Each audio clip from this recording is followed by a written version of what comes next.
Welcome to this journey through one of the most unsettling chapters in Appalachian history. Today, we explore the events that cast a shadow over the heart of the West Virginia mountains, where two brothers became emblematic of terror within isolated communities. Before we start, please share in the comments where you are watching from. Is anyone joining us from these mountains? We would be delighted to hear from you. In the year 1923, the first alarming reports began to spread through the narrow valleys and dirt roads threading the Appalachian Mountains. This region, characterized by dense forests of oak and pine, had long been defined by its profound isolation.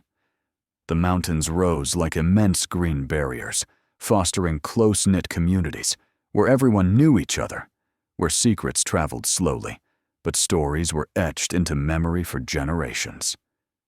Walter and Roy grew up in these very mountains, sons of the unforgiving land and the grueling labor of the coal mines that scarred the landscape. By the age of 18, the brothers already carried a reputation that caused residents of nearby towns to avert their gaze when they passed. They were not strangers. On the contrary, they were all too familiar, and that familiarity was precisely the problem. West Virginia at that time existed in a unique historical moment. The nation was still recovering from the Great War, and rural communities often operated under their own sense of justice, where the law as written in official books rarely penetrated the most remote hollows. County sheriffs held considerable authority, but their territories were vast, roads were poor, and communication between settlements could take days. It was in McDowell County, in the southern part of the state, where the initial accounts surfaced.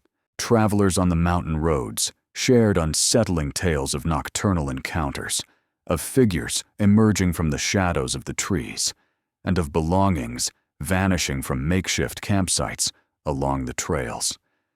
At first, it was nothing concrete, just a persistent, gnawing feeling that something was amiss. Appalachian communities have always been rich with legends, stories passed down through generations about forest spirits, the ghosts of abandoned mines, and family curses spanning decades. But this was different.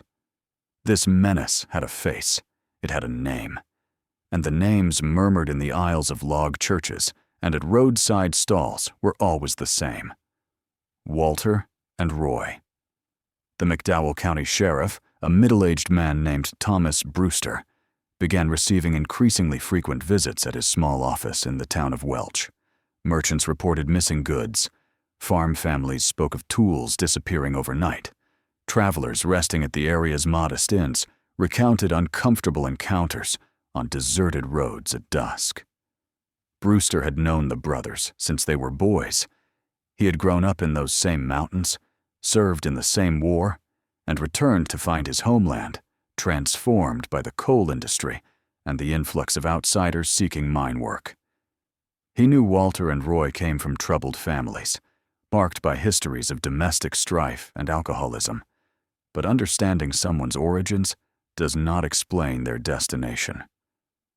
The county records, kept in hardcover books with pages yellowed by age, began to accumulate notes on the brothers' minor offenses at first: tavern brawls, threats to shopkeepers, nothing warranting long imprisonment, yet enough to form a disturbing pattern. And there was something else, something Brewster sensed but could not prove: an escalation in the severity of their actions. Mountains guard secrets effortlessly. The deep valleys and endless forests offer infinite possibilities for concealment. Ancient Indian hunting trails, forgotten by most, still wound through the slopes, known only to those born and raised on that land. And Walter and Roy knew every inch of those paths. The winter of 1923 was particularly harsh. Snow cloaked the mountains earlier than expected, further isolating the already distant communities. It was during that winter that the first truly grave disappearance was reported. A traveling merchant journeying between Welch and the neighboring town of Bluefield never reached his destination. His wagon was found days later, abandoned on a back road, the horses loose, and the merchandise partially looted. No one could prove anything. There were no direct witnesses, no body, but rumors spread faster than any official inquiry, and the names circulating, always in hushed tones, remained the same. From our vantage point today, with a century of information, we can discern patterns that people at the time only felt intuitively. But a suspicion does not make an arrest. A hunch does not bring someone to trial. The community began to live with a palpable fear. Families locked their doors and windows at dusk. Travelers avoided certain roads, even if it meant much longer journeys. The miners themselves, hardened men accustomed to the daily dangers of the deep pits, spoke quietly about steering clear of specific places after sunset. And at the center of all this fear, like a lengthening shadow over the mountains, was the presence of the two brothers, whom no one could control. The spring of 1924 brought a thaw to the mountains, and something more. As the snow melted, revealing paths forgotten by winter, discoveries began to surface that would chill the blood. Personal belongings were scattered in remote ravines. Traces of makeshift camps were found in places no one should have been. Marks on trees suggested constant movement along trails most considered impassable. Sheriff Brewster intensified his patrols in the more secluded areas of McDowell County, but the Appalachian range was too vast for any one man to cover adequately. He had only 3 deputies, each overwhelmed with their own duties. His jurisdiction spanned hundreds of square miles of rugged terrain, where a week on horseback barely scratched the surface of what needed patrolling. Walter and Roy seemed to possess a preternatural instinct for evading the law. Whenever Brewster neared locations where they had been sighted, the brothers had already vanished, leaving only cold trails and contradictory accounts from locals who clearly feared retaliation. Fear had taken such deep root in these communities that many preferred to deny having seen anything, even when it was obvious they possessed crucial information. It was that spring when the Tug Fork Bridge incident occurred. The bridge, a wooden structure spanning one of the county's rivers, was a necessary crossing for travel between the south and north. A cloth merchant named Harold Edmonds reported being approached there one evening by 2 men demanding his goods. Edmonds, a man of strong temper, refused. What followed was a brief but violent confrontation that ended with Edmonds wounded and his wagon looted. This time, the victim survived. This time, there was direct testimony.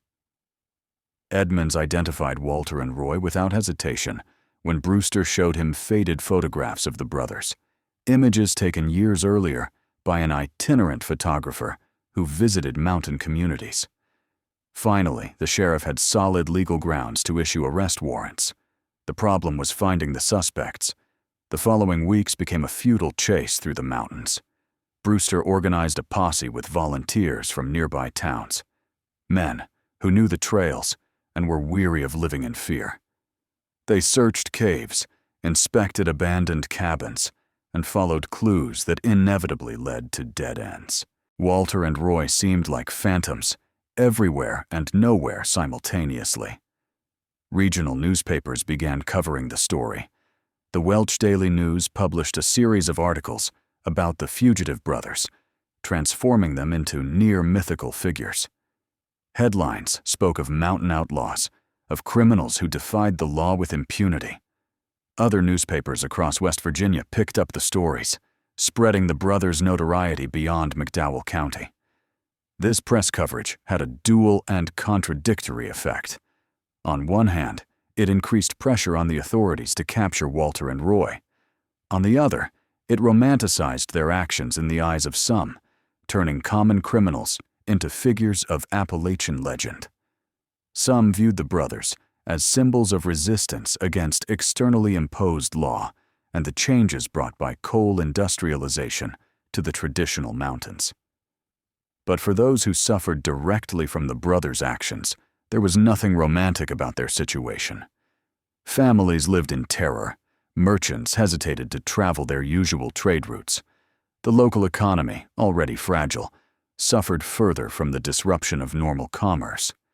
And worst of all was the overwhelming sense of powerlessness, that the law simply could not protect its citizens. In June of that year, information came from an unexpected source. An elderly woman living in a secluded cabin near the town of Eger approached Brewster with a disturbing account. She said Walter and Roy had appeared at her property days earlier, demanding food and shelter. Too afraid to refuse, she took them in. During the night, she overheard the brothers discussing their plans, places they intended to target, and people they considered marks. The woman, whose name Brewster withheld for her safety, provided crucial details about their movements. According to her, Walter was the more calculating of the two, meticulously planning each step, while Roy was impulsive and violent, often requiring restraint by his older brother. Together, they formed a dangerous combination of cunning and brutality. With this intelligence, Brewster began to map their patterns. He realized the brothers followed a predictable cycle, moving between specific areas of the mountains and periodically returning to the same locations. They maintained a network of hideouts, prepared spots, where they could take refuge and stash stolen supplies. Most importantly, they had support, whether willing or coerced, from some locals who informed on authority movements. The sheriff decided to change tactics. Instead of overt and noisy pursuits, he opted for silent surveillance. He placed undercover observers at strategic points, individuals not known as lawmen who could blend naturally into the communities. It was a risky operation requiring patience, a commodity in short supply when the public demanded immediate action. One can imagine the tension of those days, families locked inside their homes at dusk, every creak of the floorboards making hearts pound, traders casting nervous glances at the shadows along the roadside. And somewhere in the mountains, two brothers, who had crossed an invisible line from ordinary men into something far darker, aware that each free day could be their last. The summer of 1924 brought stifling heat to the Appalachian valleys. The heavy, humid air made any movement exhausting, and afternoon thunderstorms erupted over the mountains with sudden violence, turning quiet streams into dangerous torrents. It was during one such storm that the incident occurred, which would irrevocably alter the investigation's course. A farmer named Otto Winters was returning to his property near the town of North Fork when he was caught in a torrential downpour. Seeking shelter, he made for an abandoned barn he had known since childhood, an old but still sturdy structure. What he found inside chilled him to the bone. The barn was not empty. There were clear signs of recent occupation.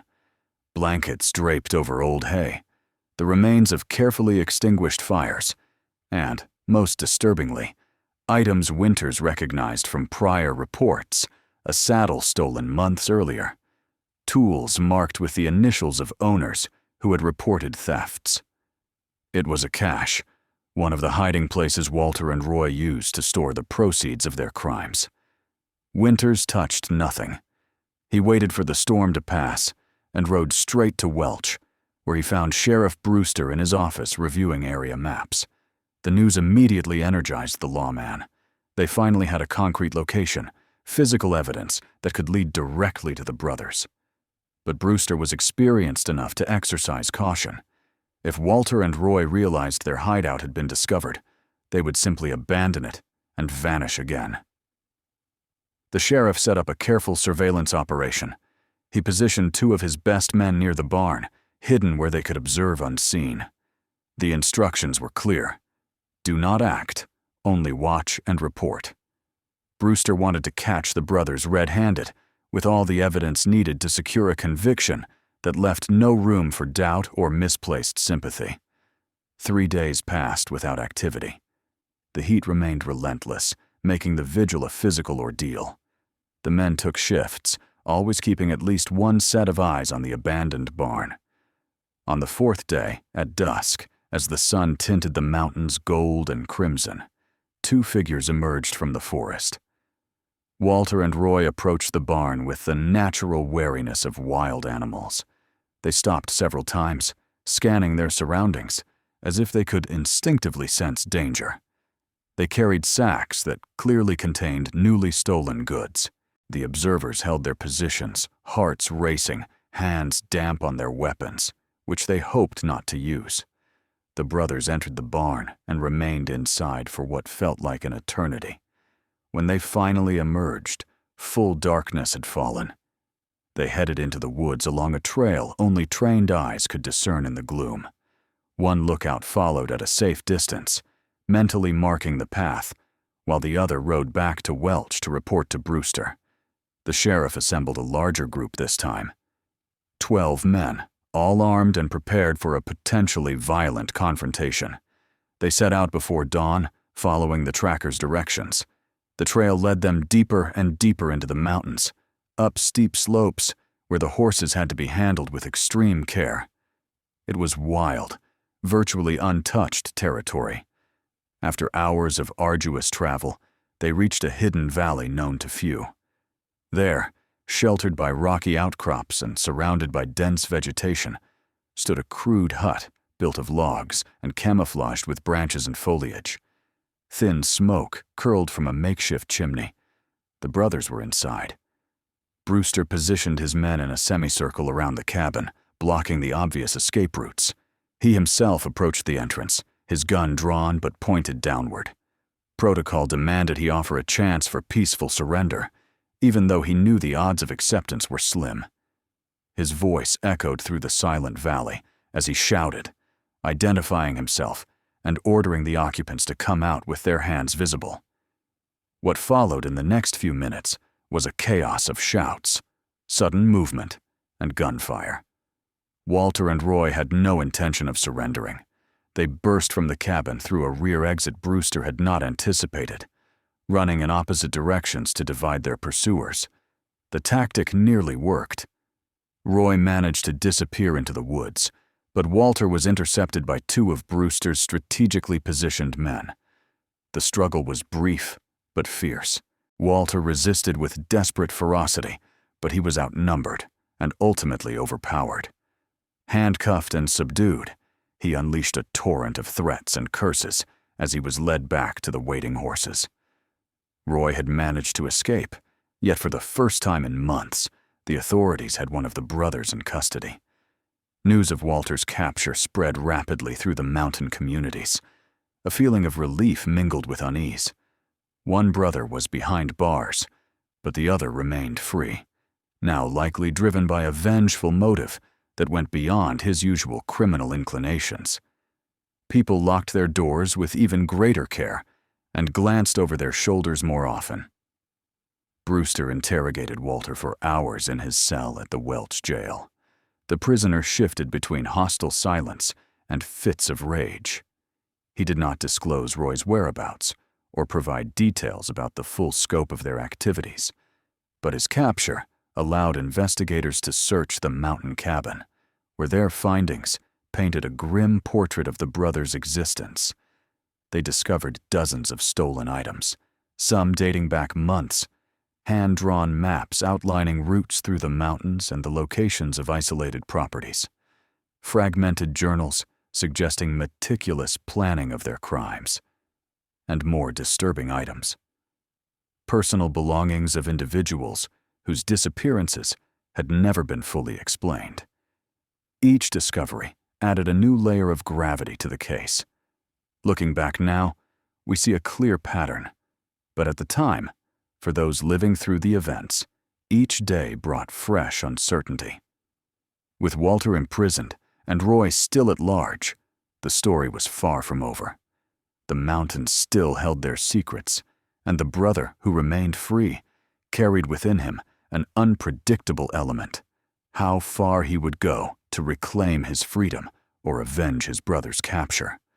Walter's arrest transformed the dynamics of the terror that had gripped the mountains for so long. Roy, now alone, became even more volatile and dangerous. The reports reaching Brewster's office in the following weeks depicted a man who had shed any remaining caution his older brother had typically imposed.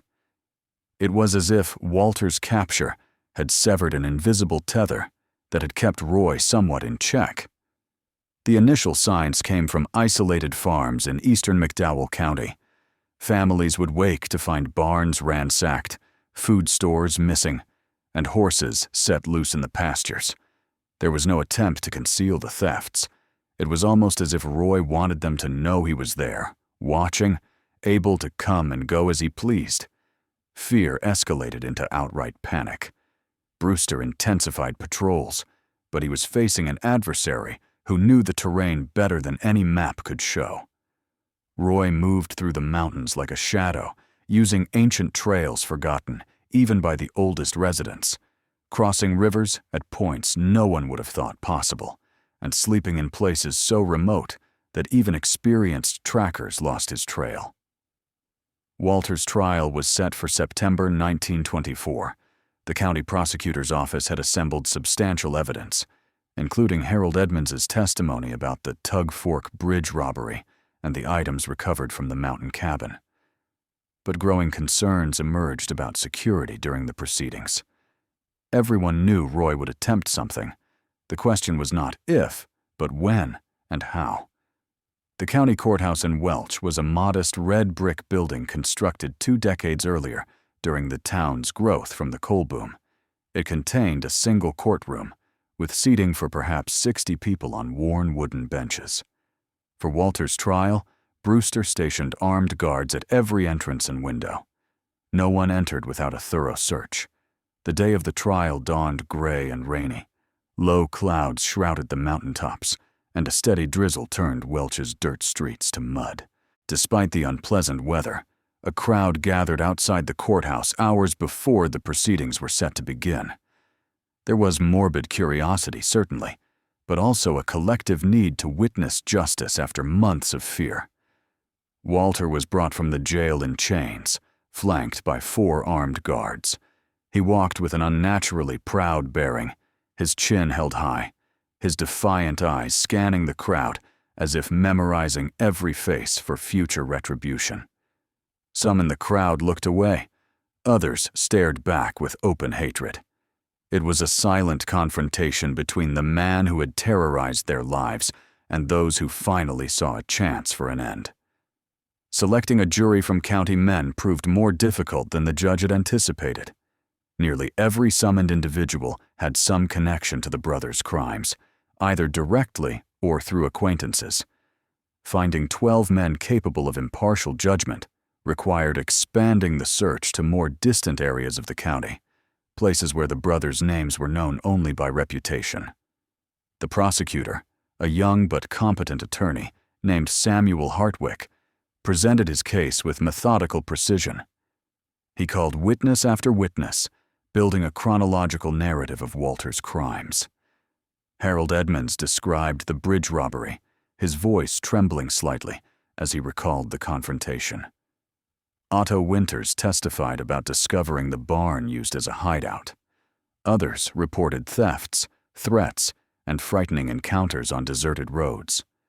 Walter's defense, led by a court-appointed attorney, had few resources. He attempted to argue that the evidence was circumstantial, that multiple criminals operated in the mountains, and that Walter was being blamed for crimes that could not be definitively linked to him. It was a weak strategy, and everyone in the room knew it. The weight of evidence was overwhelming. Throughout the trial, Walter remained largely silent. He did not testify in his own defense, and his only visible reactions were occasional cold smiles when witnesses described particularly disturbing moments. It was a performance calculated to intimidate, to remind everyone that even arrested and on trial, he still held a certain power over his victims. Yet attention was not confined to the courtroom. Every noise from outside, every opening door, every sudden movement made people turn nervously. Roy's invisible presence loomed over the trial like a storm cloud about to break. Brewster had men patrolling, but everyone knew that if Roy decided to act, it would be at a time and place of his choosing. We can feel that tension even decades later. Imagine being in that room, hearing accounts of crimes that had shaken your community, looking at the man responsible, and knowing his equally dangerous brother was free somewhere, possibly planning greater violence. It was a psychological weight that made the air in the courtroom feel thick and difficult to breathe. On the third day of the trial, after the defense rested and the jury retired to deliberate, the rain intensified. Thunder echoed through the mountains, and lightning periodically lit the darkened sky, as if nature itself mirrored the human tension concentrated in that small, brick building in the heart of Welch. The jury took only 4 hours to return its verdict, guilty on all counts. The sentence was delivered swiftly, 20 years in the state penitentiary in Moundsville, located in northern West Virginia, far from the mountains Walter knew so intimately. There would certainly be appeals, but for those gathered, that moment represented a necessary victory of law over chaos. Walter was unceremoniously removed from the room, still in chains, still wearing that cold smile, and as the crowd dispersed into the rain, returning to their homes and farms, scattered across the mountains, everyone carried the same unanswered question. Where was Roy, and what would he do now that his brother had been condemned? Walter's conviction should have brought a sense of closure to the terrorized Appalachian communities. Instead, it ushered in an even darker period. Not only did Roy remain at large, but his actions grew increasingly audacious and unsettling. It was as if his brother's imprisonment had severed the last link to any form of rationality or restraint. 3 days after the trial, in the cold, early hours of a Sunday in September, the home of prosecutor Samuel Hartwick was broken into. Hartwick and his wife awoke to the sound of shattering glass. The intruder had not stolen anything of value. Instead, he left a clear message. The family's personal belongings were deliberately damaged and arranged in a manner that conveyed an unmistakable threat. When the Hartwicks came downstairs at dawn, they found their family photographs shattered and scattered across the living room floor. No one had to guess who was responsible. Roy was declaring war not only on the law, but on everyone involved in his brother's conviction. Hartwick immediately requested protection for his family, and Brewster assigned a permanent guard to the residence. Yet this created a serious logistical problem. The sheriff simply did not have enough men to protect everyone potentially in Roy's sights. The following week saw a series of incidents that kept the entire region on constant alert. Witnesses from the trial awoke to find marks on their doors, as if someone had tested the locks during the night. Farm animals were found loose without explanation. Campfires were spotted high in the mountains, as if Roy were announcing his presence and his impunity. Most disturbing was the psychological nature of these acts. Roy was not merely committing crimes out of necessity or profit. He was deliberately cultivating terror, reminding everyone he could reach them whenever he chose. It was a sophisticated campaign of intimidation for someone many had underestimated as simply violent and impulsive. Apparently, there was method to his madness. Brewster organized increasingly larger raids across the mountains, recruiting volunteers from neighboring counties. Groups of 10 to 15 men scoured forests, checked caves, and investigated every reported sighting. But Roy was always a step ahead. They found signs of recent campsites, still warm fires, but never the man himself. It was like chasing a ghost that left just enough traces to confirm its reality. In October, as the leaves began to change, painting the mountains in explosions of red and gold, news arrived that would change everything. Walter had been transferred from the local jail in Welch to the state penitentiary in Moundsville. The transfer was carried out with utmost discretion, using an indirect route and a heavy escort. Yet somehow, Roy found out. The caravan transporting Walter was ambushed on a narrow, winding road through the mountains in Wyoming County, north of McDowell. The location was tactically clever, a sharp curve where trees grew close to the road, offering perfect cover. As the guards rounded the bend, they found a large log blocking their path. What followed was a brief but intense firefight. Roy attacked alone, firing from a hidden position in the trees. He was not attempting to rescue Walter. The guards would later realize he was creating confusion, testing defenses, perhaps simply saying goodbye to his brother the only way he knew. Through violence, no one was killed, but 2 guards suffered injuries that would sideline them for weeks. The ambush failed to free Walter, but it alarmingly demonstrated Roy's capabilities. He had tracked the transfer, planned the attack, executed it, and escaped before reinforcements could arrive. State authorities were shaken. If Roy could attack an armed convoy in broad daylight, what else was he capable of? The response came faster than expected. 2 nights after the ambush, the Welch jail itself was targeted. Roy did not attempt to breach the building that would have been suicide. Instead, he set fire to an adjacent storage structure. The flames spread rapidly, threatening the main building where prisoners were held. It was a moment of chaotic panic as guards worked to evacuate inmates and fight the fire simultaneously. Brewster was present when it happened. He saw the fire, heard the chaos, and amidst the confusion, thought he spotted a lone figure watching from a nearby hill. Even at a distance, partially illuminated by the flames, the sheriff recognized the posture, the way the figure stood absolutely still. It was Roy, observing his handiwork, savoring the chaos he had created.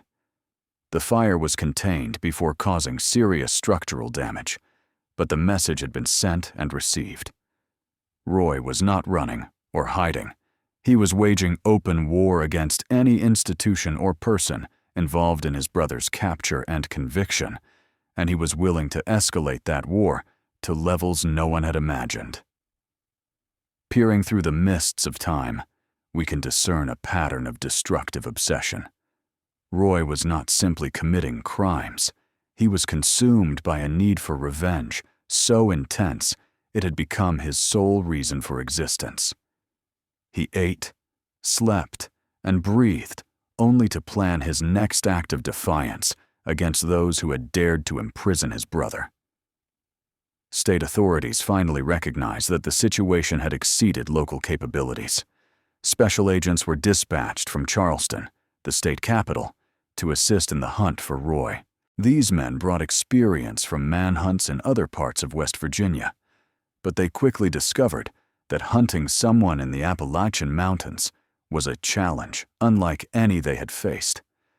Roy knew every ravine, every cave, every hidden trail.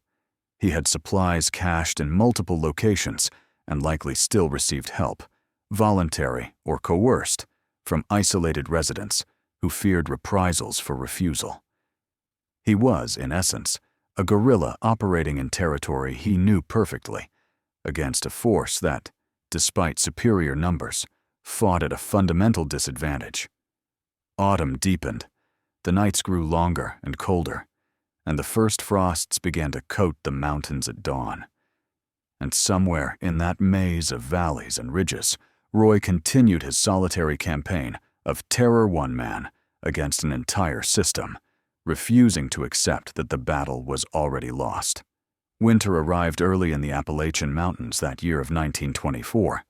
In November, the first major snowfall blanketed the highest peaks, and temperatures plummeted to levels that made outdoor survival a severe ordeal.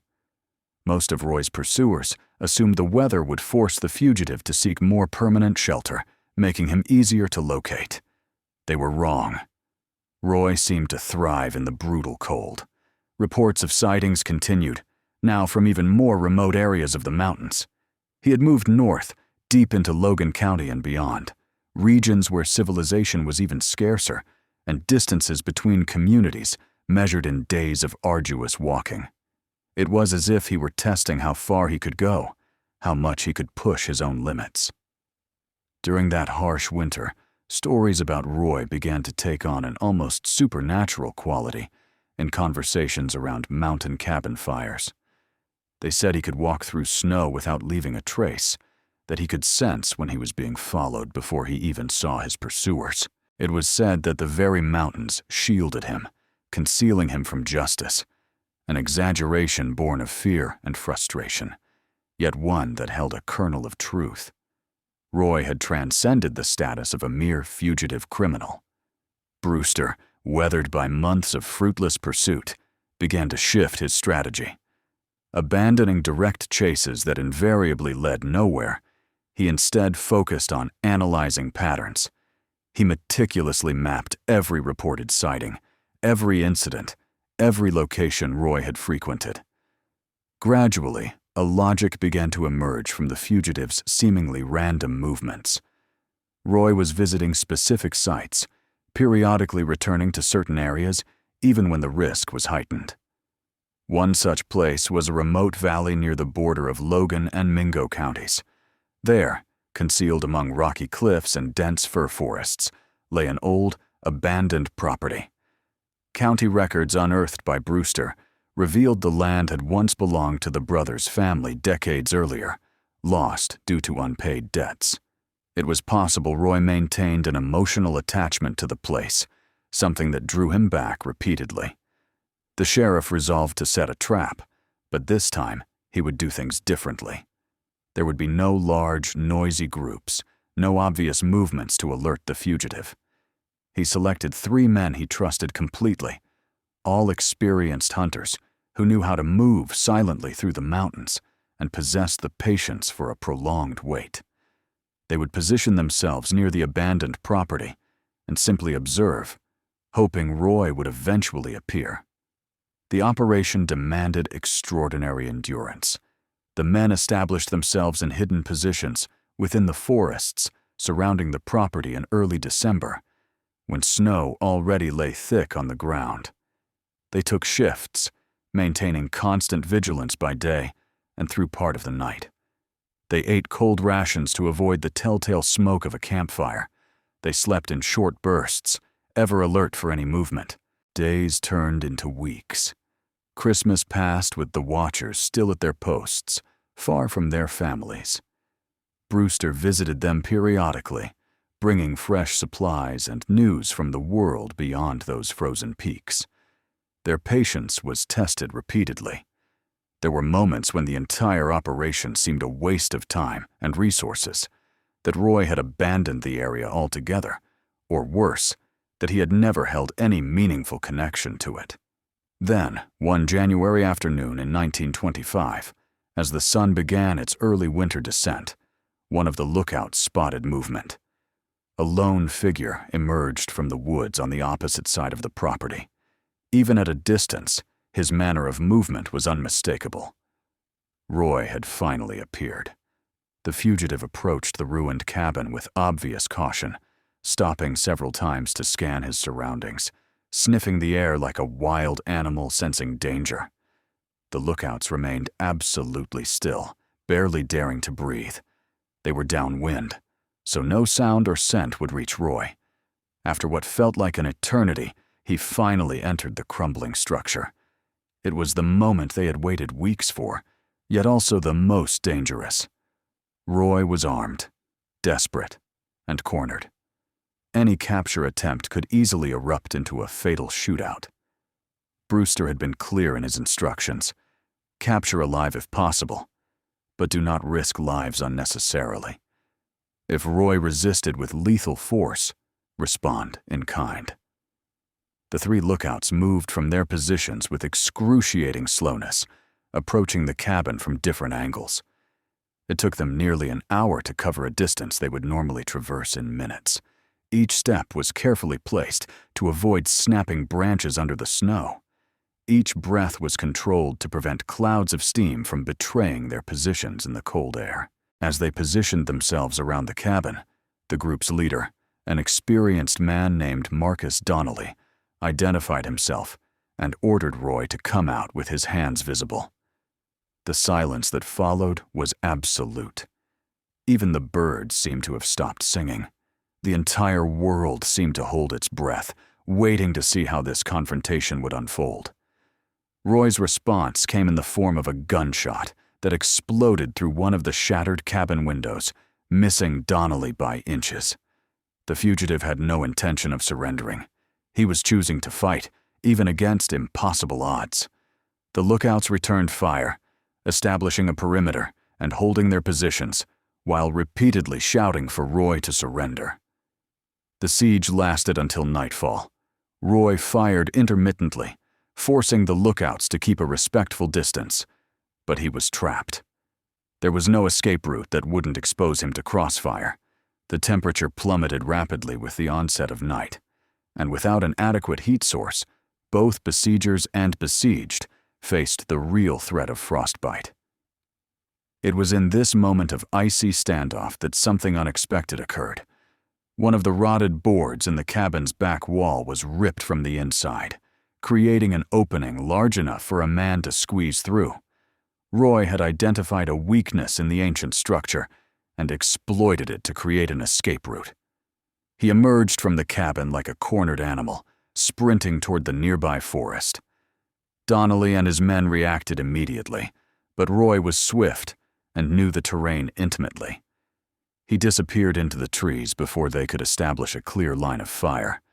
Gunfire echoed through the forest as the lookouts tried to halt his escape, but the growing darkness and dense vegetation made precision impossible. Within minutes, Roy had dissolved back into the mountains that were both his fortress and his prison. The disappointment was crushing. They had come so close, invested so much time and effort, only to see him slip away once more. Yet something had changed. For the first time, Roy had been forced to abandon a hideout under direct pressure. For the first time, he had displayed something that could be interpreted as desperation rather than calculated confidence. Cracks were beginning to show in his armor of invincibility.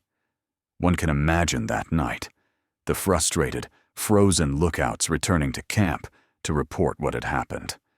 While somewhere not far away, Roy trudged through the icy darkness, perhaps wounded, certainly exhausted, but still free and still dangerous.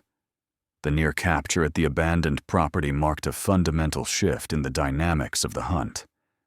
Roy, for the first time since becoming a fugitive, began to show signs of wear. Subsequent sightings revealed a thinner man, moving with less of the arrogant confidence that had characterized his first months on the run. The relentless winter was taking its toll on even the hardiest survivor. February of 1925 brought a particularly severe blizzard that isolated entire communities for days. Roads became impassable. Even the mountain trails Roy had so skillfully used were dangerously buried under deep snow. It was a period of enforced quiet, where both pursuer and pursued had to accept that nature had temporarily imposed a truce. During those weeks of isolation, Brewster had time to reflect on the entire saga of the brothers. Sitting in his Welch office, reviewing months of reports and maps, he began to see the broader tragedy behind the crimes. Walter and Roy were not born monsters. They were products of a system that had failed them repeatedly. Families torn apart by poverty and domestic violence, isolated communities where opportunity was scarce and hopelessness abundant. It did not excuse their crimes, but it helped explain them. When the thaw finally arrived in March, it brought a discovery that would shock even the most hardened investigators. A fur trapper working in the most remote areas of Mingo County stumbled upon a cave hidden behind a small, steady waterfall. Inside, he found signs of recent occupation and something else. Personal items that had belonged to people who had gone missing in recent years. Items never recovered during the original investigation. The discovery reopened old wounds and raised disturbing questions. How many of the region's unsolved disappearances could be attributed to the brothers? How much of their criminal activity had remained hidden from even the most thorough investigation? It was as if each new find revealed an additional layer of darkness, depths no one had suspected. Brewster organized a systematic search of other caves and hideouts in the vicinity. The work was slow and dangerous, requiring climbs over rocky terrain and exploration of confined spaces where a person could easily become trapped or injured. Yet it uncovered an extensive network of locations the brothers had used over the years, each yielding further fragments of their activities. During these searches in April, an unexpected encounter occurred. One search party, working in a particularly remote area, spotted smoke rising from a hidden valley. Approaching cautiously, they found a makeshift camp. But it was not Roy. It was an older man, a hermit who had lived in the mountains for decades, known to the few aware of his existence only as Samuel. Samuel had a story to tell. Roy had visited his camp several times during the winter, always arriving at dusk and leaving before dawn. The hermit, living outside conventional society by choice, held no particular loyalty to the law, but neither did he condone violence. He had tolerated Roy's visits out of fear of the consequences of refusal. But now that the authorities had found him, he was willing to share information. According to Samuel, Roy had changed. The man who appeared at his camp was no longer the confident, intimidating criminal of months past. He was tormented, talking to himself during his few hours of restless sleep. He mentioned Walter constantly, alternating between impossible plans for rescue and laments about how everything had gone wrong. It was the portrait of a man crumbling under the weight of his own obsession. Samuel's information provided valuable insight into Roy's mental state, but it also revealed something troubling. The fugitive was becoming increasingly unstable and unpredictable. A desperate, cornered man is the most dangerous, capable of actions he would never consider under normal circumstances. Roy was no longer merely running. He was approaching a psychological threshold, and no one could predict what would happen when he finally crossed it. May brought the first wildflowers to the mountains, transforming the slopes into a tapestry of color. But the beauty of spring contrasted sharply with the tension that continued to grip the region's communities. Everyone knew something would have to give soon. Roy could not continue living like a hunted animal indefinitely. Either he would be captured, or he would do something desperate to force a final confrontation. The answer came on a foggy morning in late May. Roy appeared in the small town of Gilbert, Mingo County, walking down Main Street in broad daylight. He was filthy, emaciated to the point of malnutrition, his clothes torn, and a feverish look in his eyes. But he was armed, and there was a frightening determination in his movements. He entered the general store, took groceries without attempting to pay, and when the owner protested, simply pushed him aside and left. It was a suicidal act of defiance. Gilbert had a telegraph, and news of Roy's appearance spread swiftly. Authorities from 3 counties began converging on the area, but Roy did not try to flee back into the mountains. Instead, he remained on the town's outskirts, as if waiting for something or someone, as if he had finally decided he was tired of running. Brewster arrived in Gilbert at noon, bringing with him a dozen armed men. They found Roy positioned in an abandoned barn on the town's outskirts, a location offering a clear view of the approaching roads. It was a strong defensive position, but also a potential trap. There was no way Roy could escape if authorities established a proper siege. The sheriff approached the barn alone, following the protocol that had worked in previous situations. He shouted his identification, offering Roy a chance to surrender peacefully. He promised fair treatment, assured him he would be brought to trial safely, but his voice echoed unanswered across the open space between the town and the barn. Then, unexpectedly, Roy shouted back. His voice was hoarse, thick with an emotion Brewster couldn't quite identify. Anger, certainly, but also something that sounded suspiciously like desperation. Roy said he did not trust the law's promises. He said he knew he would never see Walter again, that they had taken everything from him.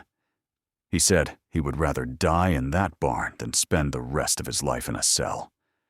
One can only imagine the whirlwind of thoughts racing through Brewster's mind at that moment. He had devoted months to hunting this man. He had seen the suffering Roy had caused countless innocent families, but he could also hear in the fugitive's voice the sound of someone who had reached the end, someone who could see no way forward. This was the moment that would define how the entire saga would end. The siege of the barn stretched into the afternoon. The sun climbed in the sky, turning the late spring day into a furnace. Brewster had his men positioned in a semicircle around the structure, but he ordered no one to fire unless Roy initiated violence. There was something in the fugitive's voice during that brief exchange that had touched something in the sheriff, the recognition that, despite all his crimes, he was dealing with a broken human being, not an irredeemable monster. The residents of Gilbert watched from their windows and doorways, keeping a safe distance, but unable to resist the morbid pull of the unfolding drama. Children were kept indoors. Merchants closed their shops. The entire town held its collective breath, waiting to see how this confrontation would end.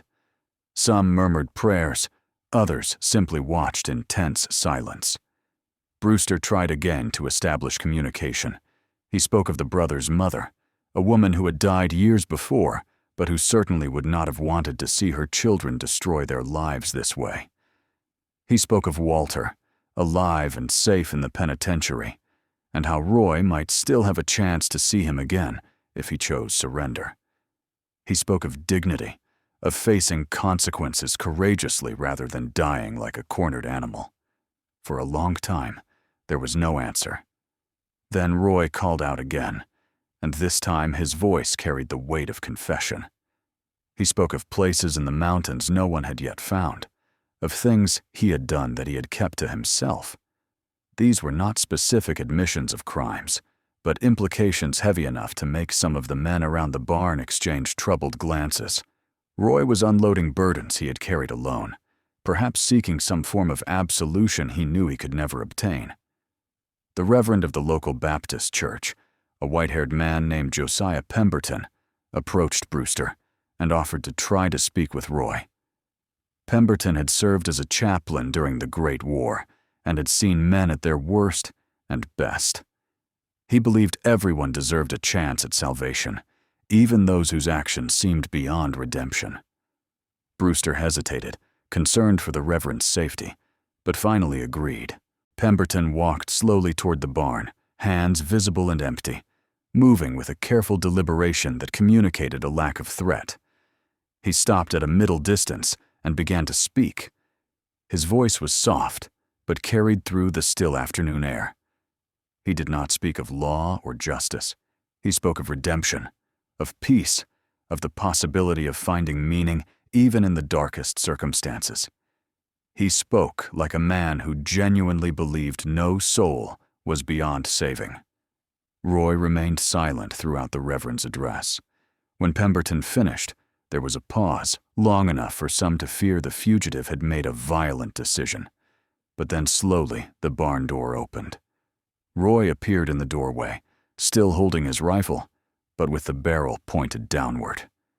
He looked like a ghost of himself, eyes sunken in a gaunt face, clothes hanging loosely on a body that had lost too much weight during months on the run. What unfolded in the next few minutes was a delicate dance of trust being established step by step. Pemberton continued speaking, his voice steady and reassuring. Roy descended the barn steps, moving like a sleepwalker.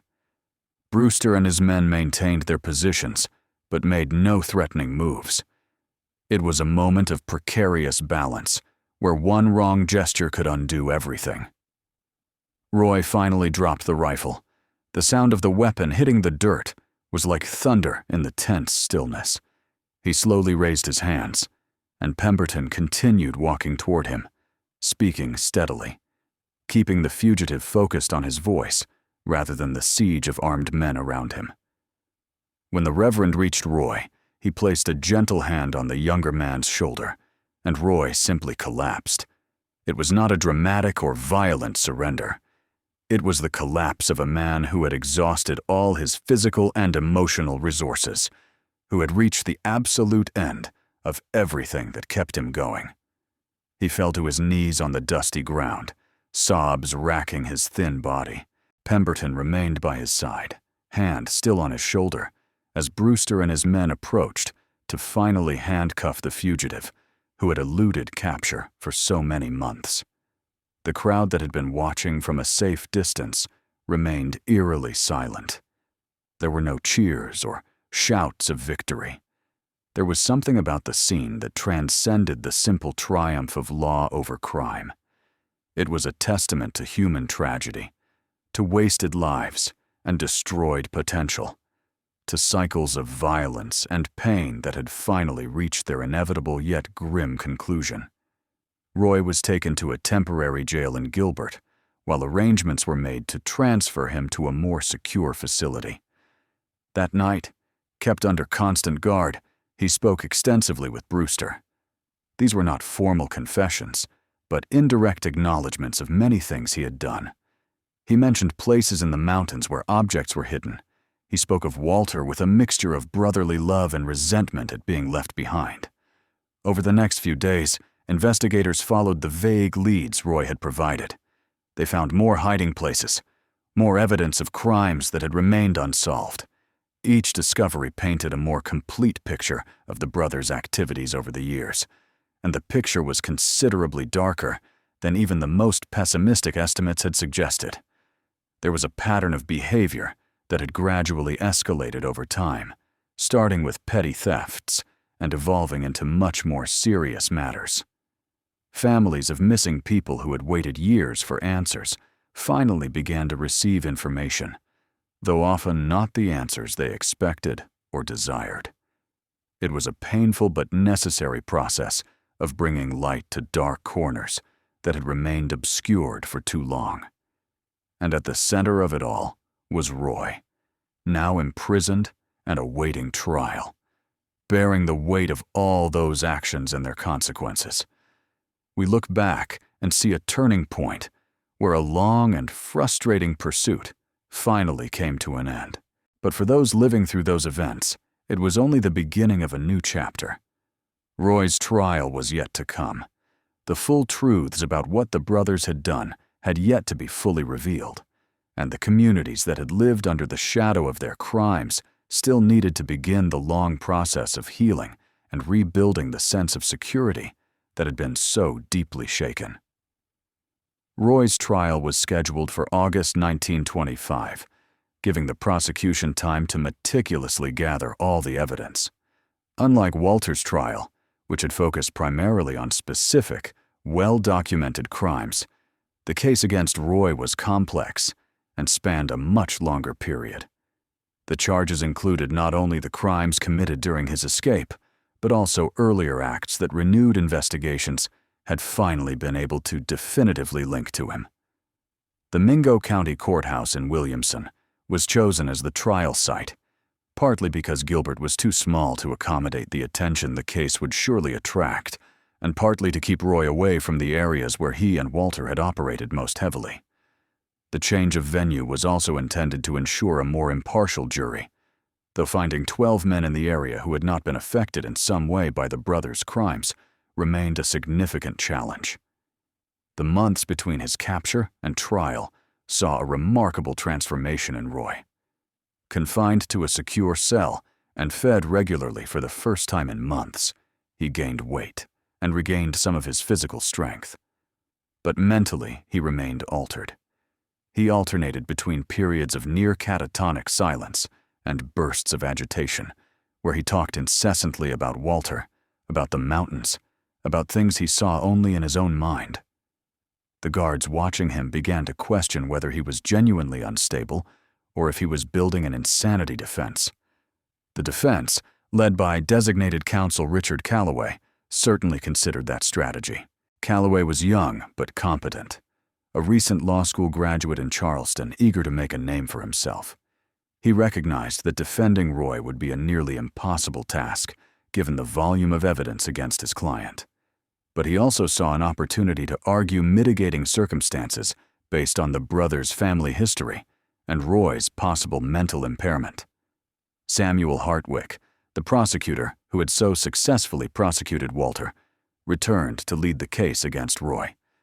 He had carefully studied all of Brewster's reports, all the evidence recovered from the mountain hideouts, and all the testimonies from victims who had survived their encounters with the brothers. Hartwick was determined to ensure Roy faced full accountability for his actions, but he was also an experienced enough lawyer to understand how unpredictable juries could be, especially when questions of sanity were at stake. The trial began on a hot August morning. The courtroom was packed beyond capacity, with people standing along the walls and spilling into the hallway outside. Journalists from all over West Virginia were in attendance, some even from neighboring states. The saga of the Appalachian brothers, as the press had begun to call them, had captured the public's morbid imagination in a way few criminal cases have. Roy was brought in chains, flanked by heavily armed guards. He looked small and lost among his escorts, a far cry from the terrifying figure who had haunted the mountains for so many months. Some in the audience murmured that he simply seemed too young, too frail to be responsible for all that was being attributed to him. Others saw in those eyes a flicker of something dangerous, something not fully tamed by capture and confinement. Jury selection took 3 full days. Hartwick rejected any candidates who displayed excessive sympathy for Roy, or who seemed willing to readily accept an insanity plea. Calloway, in turn, discarded those who had clearly already formed strong opinions about his client's guilt. The final jury consisted primarily of farmers and merchants from areas relatively distant from the counties where the crimes had occurred, men who knew the mountains but had not been directly victimized. The prosecution's case was presented with methodical precision. Witness after witness took the stand to recount encounters with Roy. Harold Edmonds, who had previously testified against Walter, returned to describe how Roy had participated in the Tug Fork Bridge attack. Otto Winters spoke about the discovery of the hiding places. The hermit Samuel, brought down from the mountains specifically to testify, described Roy's nocturnal visits and the disturbing things the fugitive had said during those encounters. But it was the testimonies of the families of the missing that carried the heaviest emotional weight. Wives spoke of husbands who had left for business trips and never returned. Brothers described desperate searches for lost relatives. And although there were no bodies, no definitive physical evidence linking Roy to these disappearances, the accumulation of circumstances was overwhelming. Personal objects found in hiding places, travel routes that corresponded to the locations where the brothers operated, timings that aligned perfectly. Calloway's defense focused on the issue of mental capacity. He called witnesses who had known the brothers as youngsters, people who could speak to the brutal environment in which they had grown up. A doctor who had examined Roy in prison testified about signs of mental instability, though he acknowledged under cross-examination that determining when this instability had begun was impossible. Calloway argued eloquently that Roy was a product of circumstances that would have broken anyone, that he had been shaped by forces beyond his control. Hartwick, in his cross-examination of the defense witnesses, systematically dismantled these arguments. He pointed out that many people grew up in difficult circumstances without becoming criminals. He highlighted moments of careful planning and calculated execution that demonstrated Roy's keen ability to distinguish right from wrong. He quoted Roy's own words during the siege at Gilbert, words that demonstrated his full awareness of his actions and their consequences. Roy himself did not testify.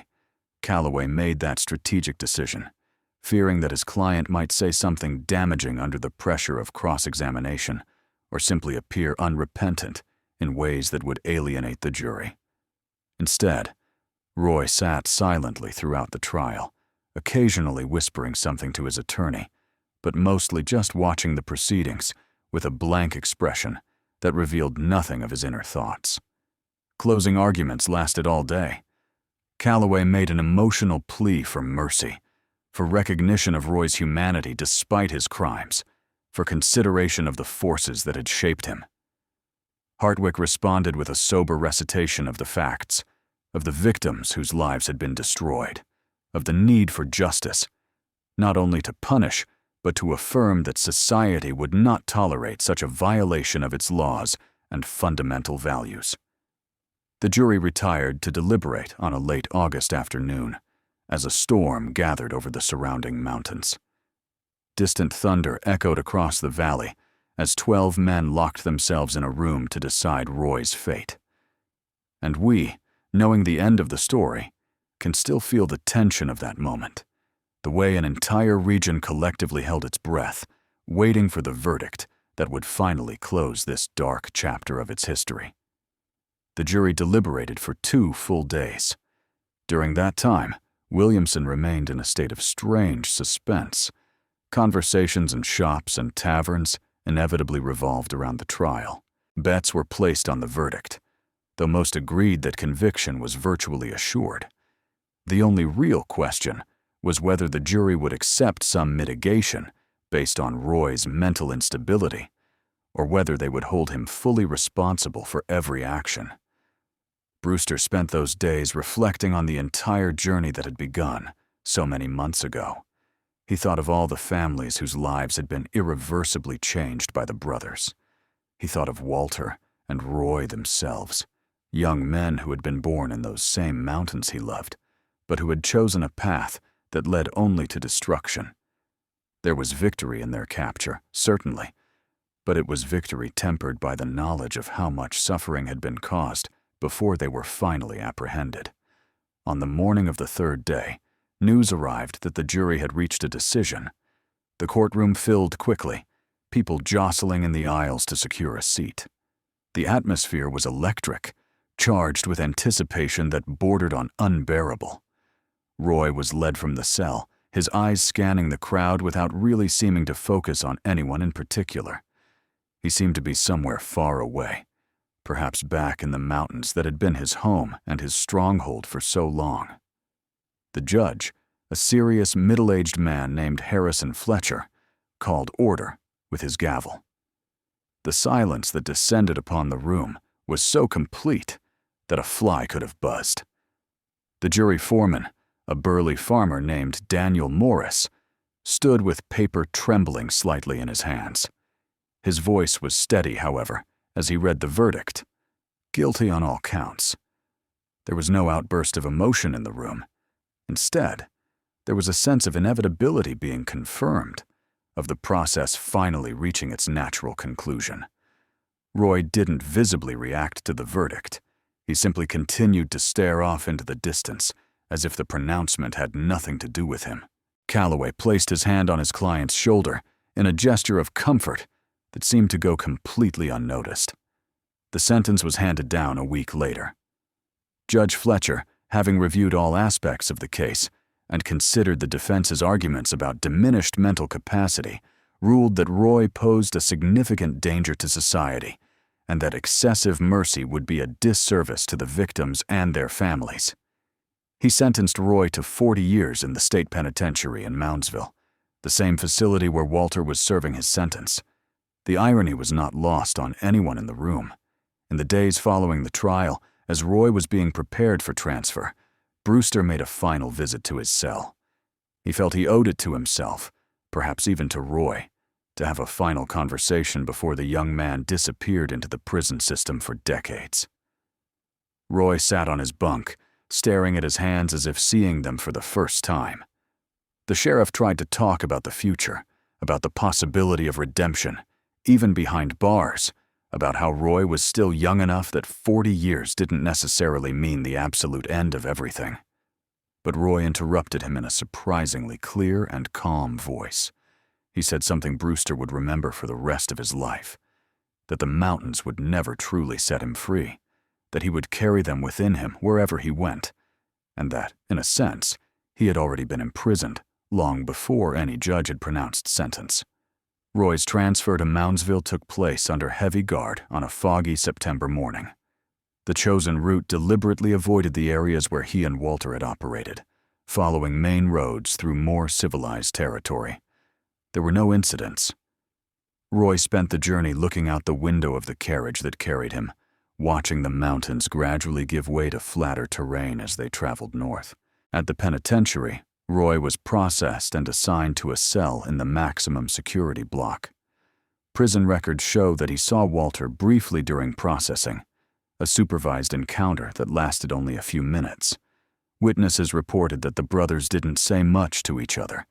They simply stood there, separated by guards, looking at each other as if they were seeing strangers instead of brothers who had shared everything, including their crimes and their downfall.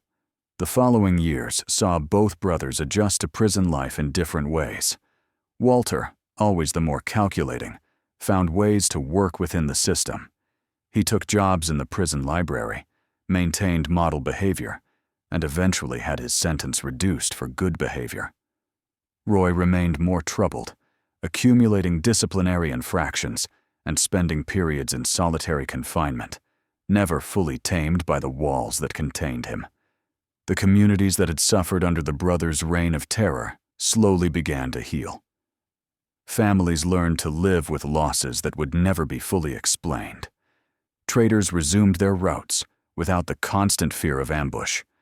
The mountain roads became mere roads again, not potential nightmare scenarios. But the stories remained, passed down from generation to generation, transforming Walter and Roy into dark legends that parents told to teach lessons about paths not taken. Brewster served as sheriff for another 10 years before retiring, passing his badge to a younger man in a simple ceremony in Welch. He never spoke publicly in detail about the manhunt for the brothers, preferring to let the official records speak for themselves. But those close to him knew he carried the weight of those months, the decisions made and left undone, the lives that might have been saved if different choices had been made at crucial moments. The county archives still contain all the documents related to the Appalachian brothers' cases. Reports written in faded ink, yellowed photographs of crime scenes and hideouts, maps marking incident locations spread across hundreds of square miles of mountain ranges. They are cold records of human tragedy, but also a testament to the community's determination to impose order over chaos, to insist that even in the most remote and wild regions, law and justice would eventually prevail. We look back through the decades and see a familiar pattern: poverty leading to despair, despair leading to crime, crime escalating until it becomes something much darker. We see a system that failed 2 children before they had a real chance to choose different paths. We see isolated communities struggling to maintain civilization against forces that constantly threatened it. And we see in the end justice served, but at a cost no one should have to pay. The Appalachian Mountains still stand, unchanging and eternal, holding secrets in their deep forests and hidden valleys. Travelers still travel their roads, now paved and far safer than they were in those dark days of 1924. But if you listen carefully, old-timers say, you can still hear echoes of that time on silent nights when the wind blows through the pines, carrying stories never to be forgotten. The ultimate fate of the Appalachian brothers is a story of paths that diverged even within the stone walls that contained them. Walter, always the more adaptable of the two, found ways to survive and even thrive within the confines of prison life. He worked in the library for nearly a decade, teaching other prisoners to read and write. It was a transformation many considered genuine, though others suspected it was just another of the masks he had learned to wear so well. In 1938, after 14 years of incarceration, Walter was paroled for exemplary behavior. He returned to West Virginia, but not to the mountains he had known. Instead, he settled in Charleston, working in a warehouse under a discreet name that few associated with the notorious criminal of decades past. He lived the rest of his life in relative anonymity, dying in 1956 of natural causes. His obituary in the local newspaper was brief and made no mention of his past. Roy followed a completely different path, He never truly adapted to prison. His years in Moundsville were punctuated by disciplinary incidents, fights with other prisoners, and periods of isolation that seemed only to deepen his instability. Prison medical records document progressive mental deterioration, though how much of this was genuine and how much was calculated, performance has always been debated. In 1943, during a particularly harsh winter, Roy was found dead in his cell. The official cause was pneumonia, a common illness in the poorly heated prisons of that era. He was only 36 years old. There was no public funeral. His body was buried in the prison cemetery in a grave marked only with a number, not a name. Walter, still incarcerated at the time, was informed but showed no visible reaction, according to guards. Brewster learned of Roy's death through an official telegram. He was retired at the time, living quietly in a small house in Welch with his wife. It is said that he stepped out onto the porch that night, gazing at the dark mountains against the twilight sky, and remained there for a long hour without saying a word. Perhaps he was thinking about everything that had happened, about all the lives touched by those two brothers. Perhaps he was simply appreciating the peace that had finally arrived. Places where the most dramatic events occurred slowly returned to normal. The Tug Fork Bridge was eventually replaced with a modern concrete structure. The barn in Gilbert, where Roy made his last stand, collapsed during a storm in the 1950s and was never rebuilt. The mountain trails the brothers knew so intimately were forgotten, swallowed by overgrowing vegetation known only to deer and other wildlife. But the stories persisted. On cold winter nights, when families gathered around fireplaces in cabins scattered across Appalachia, the brothers' legends were told and retold. Each telling added details, some true, some embellished by the passage of time. They became part of the region's folklore, warnings of what happens when people choose the path of violence and crime.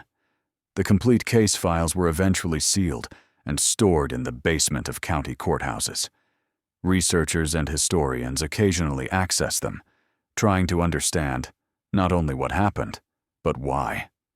Academic theses have been written about the socioeconomic impact of the coal industry on Appalachian communities and how it contributed to crime. There are psychological studies on criminal brothers and dysfunctional family dynamics. But in the end, no amount of analysis can fully explain how two young men from the mountains became symbols of terror that haunted an entire region. The victims and their families bore their own scars silently. Some found peace through faith, believing that divine justice would eventually prevail where human justice seemed inadequate. Others never fully overcame their losses, living with unanswered questions until their very ends. The wounds inflicted by the brothers spanned generations, affecting children and grandchildren who grew up hearing stories of relatives who disappeared into the mountains and were never seen again. Today, more than a century later, the Appalachian Mountains remain both beautiful and imposing.